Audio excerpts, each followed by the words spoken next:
Bugungi tadbirimiz nogironligi bo'lgan shaxslar uchun moliya inklyuziya masalalariga bag'ishlangan. Markaziy bank Kapital bankdan birgalikda bir qator xalqaro tashkilotlarni taklif etib, aynan shu yo'nalishda keyinchalik nima ishlar qilishimizni belgilab olish uchun, xalqaro tajribani ko'rsatish uchun va o'zimizdagi bor mavjud tajribalarni ko'rishib, qanaqadir muammolarni muhokama qilib, keyingi qadamlarni belgilab olish uchun shu tadbirni tashkil etdik.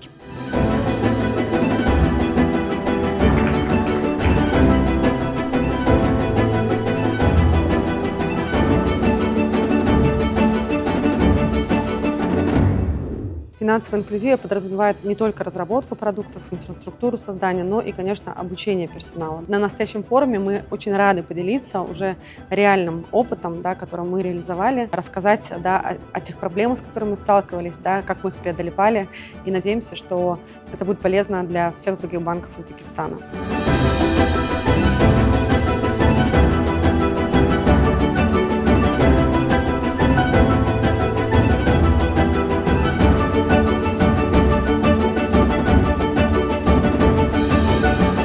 Nogironligi bo'lgan shaxslarni moliyaviy savodxonligini oshirish bo'yicha, kiber xavfsizlik bo'yicha ularga ma'lumot berish, bankka kirib chiqishidan birinchidan, bank xizmatlaridan onlayn bo'ladimi, offlayn bo'ladimi, foydalanishlari. Huquqlarimiz teng, lekin imkoniyatlarimiz har xil. Mana shu imkoniyatlar yaratish bo'yicha qonuniy asoslarimiz bor. Endi ularni shu amalga oshirish bo'yicha, ularni ijrosini nazorat qilish bo'yicha bugungi forum tashkil etildi.